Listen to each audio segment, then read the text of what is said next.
Journal entry, October 10th, 2024. One of the funny things that pop culture gets both right and wrong about magical practitioners is the concept of inherent gifts. In reality, every individual is vastly different, and you only start to notice that after studying them closely. We often use shorthand or labels to describe people: intelligent, eccentric, tall, miserable, etc. But these are just quick ways of communicating something far more nuanced. In the magical world, the same idea holds true. Everyone is unique, but what makes someone stand out? What are those traits that separate one great practitioner from another? Entire departments in psychology or marketing are dedicated to figuring this out, but I'd like to focus on the specific traits and abilities I've seen in magical practitioners. And no, I'm not about to reduce it to one of those 20 questions personality quizzes or some dodgy astrology column.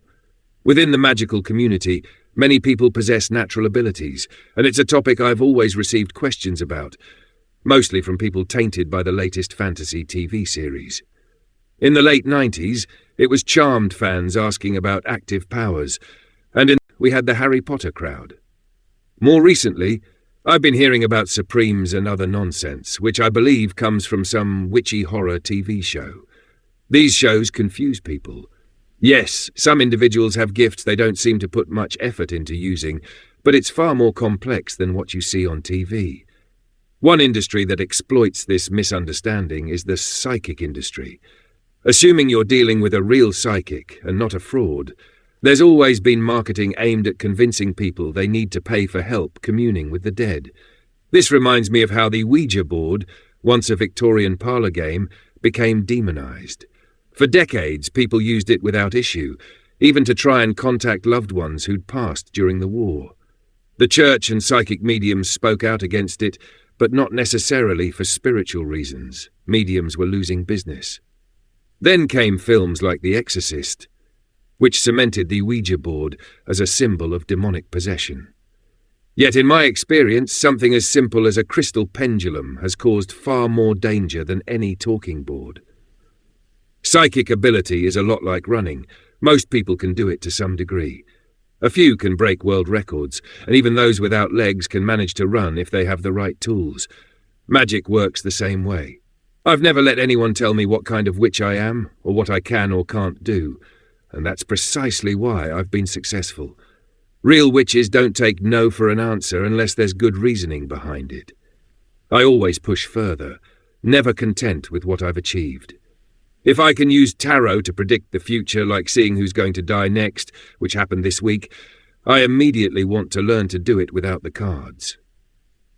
And once I manage that, I want to see even more detailed information. It sickens me how few magical practitioners there are in the psychic industry.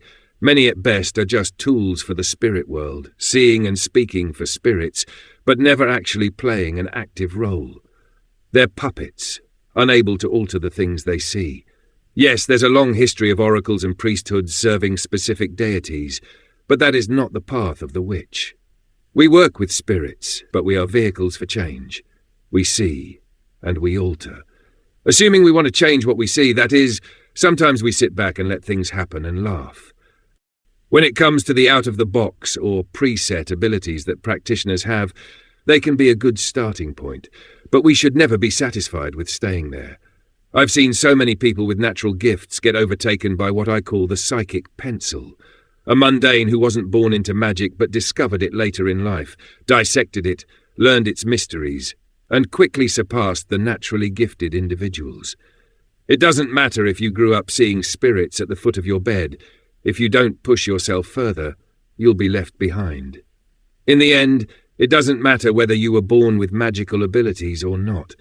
What truly matters is your hunger and your metaphorical balls, your drive to put in the work and the courage to face the consequences of what you stir up. There are tools and techniques that can give you an edge, but one thing that can't be underestimated is the importance of having a great teacher, whether they're physical or non-corporeal. Truth be told, the only people I've ever seen fail at magic are those who either gave up, refused to open their minds, or clung too tightly to their limited beliefs. Then there are those who are content with idol worship. slaves to plastic statues, feeding energy to spirits who have nothing to do with the names they're trying to evoke. The number of psychic vampires, parasitic spirits, hanging around places of worship is amusing to me. In fact, remind me to tell you about the one that was wearing a Jesus mask. That one was something. As for the rest, there are several methods to determine someone's strengths and weaknesses when it comes to magic, but I think each of those methods deserves its own journal entry. The magical path is far more about the journey and personal growth than the initial abilities you might start with. You see, real power doesn't come from what you're born with. It comes from the lessons you learn along the way, the teachers you encounter, and how far you're willing to push beyond the limits others set for you. Magic is all about growth, after all. Staying where you are, content with a few small abilities, is a path to stagnation. Those who cling to their starting point, worshipping idols and refusing to learn more, are only holding themselves back.